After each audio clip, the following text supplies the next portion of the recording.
Bienvenue sur Étoiline Inès TV. Si vous êtes encore nouveau ou nouvelle sur notre chaîne, n'hésitez pas de vous abonner massivement, aimer nos vidéos, commenter et partager. Chez Étoiline Inès TV, c'est la qualité, la différence et la vérité. Baby la donja mwasi nzambe, mwasi moko kitoko wapi, mukuse moko ya tolo makasi, mukuse moko ya bolingo,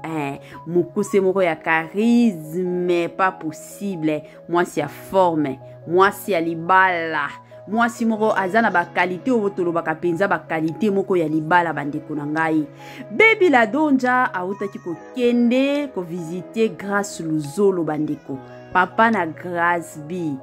grâce Luzolo kandenge boyebi, koko na ye autaki kokufa, c'était depuis le lundi oyo koko na ye akufaki, aza mama oyo abotaki mama ya grâce Luzolo. Pona bandeko mosusu o baye bakate, mama ya grâce Luzolo akufa déjà, ça fait quelques années, hein, ça fait quelques années, 2 ans déjà si je ne me trompe pas. Mama ya grâce autaki pe kokufa, sikoyo na minito yo alzande koko na ye. Bandeko nanga koko na ye oyo azamutu oyo abandaki koluka after grâce. Oyo abando zwa soin ya grâce. O penza azalaki remplaçante ya mama ya grâce Luzolo. Donc pona grâce Luzolo tango mama na ya kufaki, en tout cas abandaki kozwa mingi koko na ye neti kaka mama na ye. Soki azana mwa problème bino boko boyebi mwana nyonso soki azana problème surtout ya mibali bakimaka mingi pa ya ba mama mibali soki nano abali te ata soki abali la plupart des hommes soki azana mwa problème na ye bakimaka mingi pa ya mama siko komona mama ya grâce Luzolo akufaki esalaki ye pasi mingi choc pe ya makasi yango penza affection nyonso ekendaki na koko na ye vu que koko na ye pe alingaka ye pas possible nde ye pe ayambaki grâce. Donc ezalaki soki grâce azana problème ata ya ndenge nini omonaka koko na ye wana nde abandaki penza kopesa ye bolingo kopesa ye ba affection nyonso ya oyo mwana nyonso alingaka to azelaka epai ya mama na ye. Salut cher Bouchou, salut cher abonnés, salut cher connaissances, salut surtout les amis de Étoiline Inès TV. J'espère que vous allez bien. Quant à moi, je suis bel et bien super bien par la grâce de Dieu. Chers Bouchou, chers abonnés et chers connaissances, nous voici cette fois-ci avec la visite de Baby la donja na matanga ya grâce Luzolo. Bande konanga eza ya koinda Baby la donja aza penza mwasi ya libala. Bande ko façon Baby la donja avanda kia obeta masolo bande konanga na bande kwa grâce Luzolo na ba mama kulutu tata mwasi bande ko ezaki kitoko moni avandi na respect nyonso makasi. Otali boyolobi ke non aza epai ya belle famille bandeko ba histoire eza ebele lelo to beta ba histoire lelo penze za masolo bandeko na ngai yango avant tokota na masolo na biso ka ndenge to misana ekozala bien na nuna sensibiliser batu o nyonso tu. Si c'est la toute première fois ya kokota na chaîne Abisso, chaîne moko kitoko, chaîne ya batoli pas possible et pourquoi pas chaîne ya bana nzambe. Je vous prierai surtout de vous abonner massivement. Abonnez-vous. Cliquez aussi sur la cloche de notification pour surtout recevoir les nouveautés de notre chaîne. Aimez la vidéo, commentez et partagez la famille. En tout cas, ça nous fera énormément et encore du bien. Bande konanga ezalaka bien tozu na biso bakiti talaka lelo samedi lelo weekend donc ezalaka nde somo. Zwa kiti na yo na yebike na minito yo aussi lisa déjà kosala ba salongo. Nga kutu lelo bazokendo kanganga suki donc ezalaka bongo. Soki aussi lisi na yo ba salongo na yo ale zwa sikoyo kiti vanda. Tia moi mai na yo pembeni, tia moi jus na yo pembeni, moi sucré na yo ezanga kate. Côté mosusu ozo melaka. Moi elo kwa kolia bandeko nanga ezanga kate. Lelo ezalaka journée moko ya ba Miss Girl. moi Miss Girl na yo pembe no tie wana okotumba soki nini soki bisi na yo soki Thompson soki tilapia otumbi otie kuna otie mwa kwanga na yo mwa matungulu na yo otie kuna kote mosusu ozoliaka kote mosusu ozomelaka kote pe mosusu ozolandaka oyo ya bino ya chaque jour na système kaka ya tokos makasi. Bandeko nanga lelo samedi to bongisa basuki yanga deja bazokendo kanganga suki lelo donc bino pe bana basi to bongisa ka basuki na biso lelo samedi tant lundi eko banda to kendaka misala na basuki deja basi bakangi biso kitoko toto defriza na biso basuki na biso kitoko wapi zo pesa pe odeur ya bien tango pe papa ozala pembeni na yo a ceinture moi odeur na système kaka ya tokos makasi. Bandeko nanga toye lisusu awa na visite ya Baby Ladonja. Baby Ladonja akendaki kotala Grâce Luzolo. Akendo tala Grâce Luzolo place Matanga eza papa na Grâce B. Grâce Luzolo Baby Ladonja akendaki kotala ye. Siko ya kokamwa eza nini? Na okoma ya Baby Ladonja Grâce Luzolo azalaki na yete ezalaki ka famille na ye. Nde bazalaki kuna batata mwasi ba mama leki mama kulutu ba cousin cousine nde bazalaki kuna en tout cas accueil ezalaki kitoko boyebi déjà soki ba nungu ezotambolaka nungu déjà soki ezokende keno ba omi bale bazalaka mwasi na mobali bandeko na ngai donc déjà na belle famille soki ba moni balobi nde oyo balobaka ezala bongo kokotaka ya Baby Ladonja directement. Donc, dans la boye, vous pouvez comprendre que non, bah yebi déjà histoire. Il y a Grâce Luzolo na Baby Ladonja. Na kokota ka ya Baby Ladonja. Donc, la façon pe akenda ki bayamba ki ye ba pesi kiti ya kepe avandi. Bandeko. Donc, respect. Ezate ke respect ki starte. Mais respect ya kolobake semeti na biso, bokilo na biso. Koko mape kuna Baby Ladonja avandi na ba sachet na ye ya ba mapa kandenge zalaka na ba sucre na ye oya somba kitoyebi ke na matanga nyonso ba mapa wana ezalaka vraiment bien surtout na ba pokwa batu ba omilaka ba ti batu ba omilaka ba café na bango esalaka bien makasi de alobi mwa muke wana ale aye kopesa mama oyo azalaki mwa mukolo kuna azalaki pembeni apesi ba sachet ya mapa apesi ba sachet ba sucre bandeko avec respect on alobaka chaque jour Baby Ladonja aza mwasi ya libala Baby Ladonja aza matière ya basi ya mabala basi baza ebele ba catégorie ya basi ezalaka nango ebele mais matière ya basi ya mabala ezalaka mike otalika bolobi o penza matière alibala o matière alibala te o matière penza ya kosakana tomati kiti mais Baby Ladonja respect wana ye déjà na kotala ye boye na ndenge bando loba elakisaki déjà ki awa ezai pa ya belle famille bandeko tina façon Baby Ladonja lataki to loba pona bao ba bandimilaka teke un jour batu omi bale bakoti kobala ne bandeko botala tandenge Baby Ladonja lataki robe ya mulai ba roba bongo mingi tolataka ngo soki ozokende na belle famille surtout soki nanu babali yote je dis bien ba o déjà baleka na banzela o bayebi mwasi nyonso soki azana mobile na ye chéri na ye balingani ba ma proposition wana libala déjà eza to sala kande nini soki mobali peut-être akufeli ndeko na ye bazana matanga omona il faut kendo visiter biso basi olata pantalon te olata biloko ko serré yo te mais olata elamba moko oyo ekotika yo penza ozana yo libre elamba moko ya respect ya otala ke non ata ba bokilo soki ba moninga bayeba ke naza matière ya mwasi ya libala na ebite soki na kosi mais soki na kosi botiela nga na ba commentaire comme ça to yeba bandeko nanga to yekola ka biso nyonso yango robe Baby Ladonja lataki robe moko oyo penza batu ebele balataka pona okende na ba belle famille na bango nde robe Baby Ladonja alataki. Toyebi ke Baby Ladonja azalaka na ba robe mikuse, alataka ba pantalon, alataka ne tout mais komonaka jour wana alati penza robe moko et puis sans maquillage. C'est vrai Baby Ladonja za mwasi moko atiaka na ye maquillage te. Mingi a préféré kanaye azala toujours et encore naturel, mais ya jour wana penza otala ke non ata koloba na ye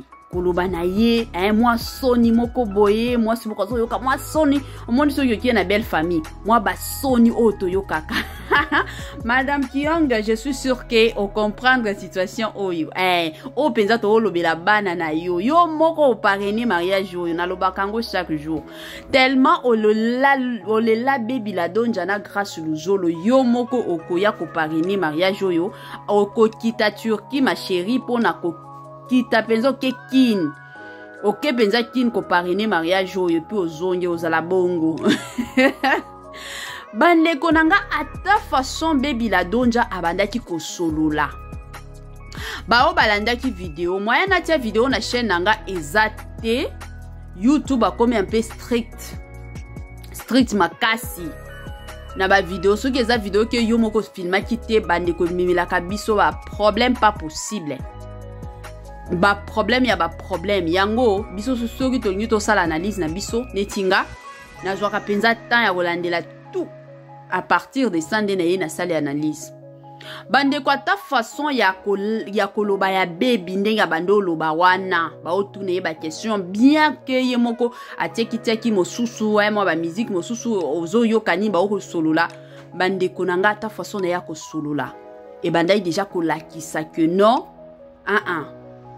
oyo eza belle famille balobaka te basekaka pamba te parce que lelo bazoko chengai. Oui, c'est vrai babanda déjà ko coacher ezala bongo wana omona tango grâce luzola ozonga tozaki na mwasi na yo awa ayaki ezala ka bongo. Donc na façon ya Baby Ladonja ko solola avec respect ko seka pamba te charisme pe ezalaki nango ebele te donc azalaki na ye kandenge ezalaka donc na mwa ben moko ya bien makasi ya mwasi ya libala yango na lobaka Baby Ladonja aza matière ya mwasi ya libala aza penza matière ya mwasi ya libala yango omona ta ba mama ebele balela Baby Ladonja balingaka Baby Ladonja. Pourquoi Baby Ladonja aza mwasi moko azalaka premièrement na respect ya makasi aza mwasi moko aza na ba qualité ebele aza pe mwasi moko en tout cas exceptionnel tokoki kolobango bongo mais soki ezaki bato mosusu matanga bongo surtout soki ayebi déjà ke mobala si a proposé au mon agitation na matanga boyi akende koto yo mabe kote kuna alata kunsuki robe kangi soki ndenge nini wana ba santé ka ke no yepe alataka akendo lata ba Gucci mabe alata ba Adidas koto yo mabe akende na ba Nike mabe donc ako lukaka elamba moko ya cher sapoto moko ya cher sac moko ya cher ba sentir que naza star et puis naza mwasi ya mwana na bino to ya koko na bino. Mais c'était pas le cas avec Baby Ladonja. Ake penza robe na ye ya liputa mwa sac na ye ya simple azuna ma papa atie a peigner suki azongisi yango na sima ba mosusu eronde kabelo place eko kweya donc kabelo nde kabelo oya se ya mai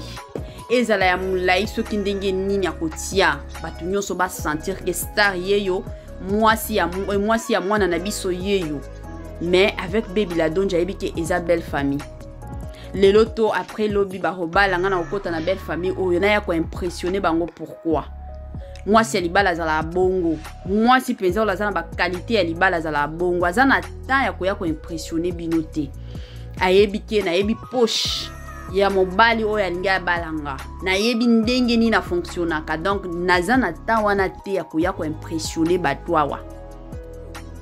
Et puis Baby Ladonja ayaki pe ko somba ba mapa na ye kandenge na lobaki na ibandeli zalaka bien soki ozokende pa surtout neti matanga bande konanga tokata nano makambo matanga to mona lelo la société na biso tant de personnes bazo sala ba erreur moko pas possible. Je me rappelle na ba émission nanga ya année passée, c'était l'année passée oui, presque au mois de juin juillet pour na batu o ba tala ka penza ma émission nanga nyonso ba omona ba émission wana na salaka ba savoir vivre. Ba savoir vivre émission moko ba savoir vivre comment ko se comportaka. Dans le lobaki ebele abatu, il y avait tant de gens d'ailleurs ba benga qui ba féliciter qui émission wana. Bande konanga savoir vivre ndenge zalaka. Soki muto invité yo na feti. Surtout soki za feti nanu ya ndaku. Muto organiser feti ou anniversaire ba kosala ngo na ndaku. Bande konanga to zalaka na mwa comportement wana ya kosala keno muto invité yo. Somba pe moi eloko na yo. Soki okomema na yo cadeau. Omemi na yo cadeau na yo oke nango. Soki pe muto a invité yo surtout soki aza mutu moko azalaka proche na yo bosolo la kabosekaka. Soutenir yesu ngai na mwa organisation na ye kandenga zo sala. Soki akolamba akotumba ntaba, soki akosala ba nini, ba soso pona ta mwa sausage kaka. Olobiki na osomba nanga ta servila. Na osoma nanga ta maki na mima na mwa cadeau na ngai esalaka bien pe saka pe respect na considération ya makasi. To mona lelo bato ebele omona muto organiser feti na ye a invité yo ata cadeau ya pamba okendaka nango te ata o contribuer na mwa eloko moko boye osalaka ngo te. En tout cas ezalaka bien te. Et puis en plus de cela bandeko mona bandeko mosusu amemi na biloko okendolia na ndako. O tokendaki feti yango tomemi biloko ba memaka biloko soki okendaki na cadeau to soki yo pe o contribuaki na moi quelque chose wana okomema moi iloko yango na ba biloko abongo na pesi vraiment bravo na ye moko mama reine de Lix la diche kalala na système moko ya bien moi si moko ya mayele ye penza soki ba invité ye to o invité ye en tout cas en contribuaka toujours et puis ayaka toujours na cadeau na ye na système moko ya bien. Bravo surtout na ba cadre ka ya bongo na ye moko la patron na Ursule Botelwa ye pe na ba biloko abongo en tout cas a contribuaka cadeau pe ezanga kanango te na système kaka ya bien makasi ezalaka bongo la famille savoir vivre yango bebi la donja na matanga akendaki na ye na ba sachet na ye ake na ba mapa ake na ye na ba sucre ayebike na matanga wana surtout na butu ebele ya batu baozana na posa ba milaka mwati mwa mapa eza kuna bakuke ba pesi mwa lipa azo milaka azo liaka esalaka bien makasi yango bandeko nanga na yo pe soki okendaka matanga rassure-toi que ozana mwa sachet mwa sucre na yo ezanga kate surtout na ba poto yo ezalaka ba jus na ba sucre otie na sachet na yo oke kotala mutu. Pourquoi? Parce que tant okende kuna aza pe na batu mosusu peut-être oyo bazalaka penza close te bazalaka ensemble te peut-être batu moko ya musika bayokaki kaki non ndeko na biso kuna za na matanga nakenda ta kovanda batu wana mingi bamemaka iloko te mais soki bomoni ke bozalaka proche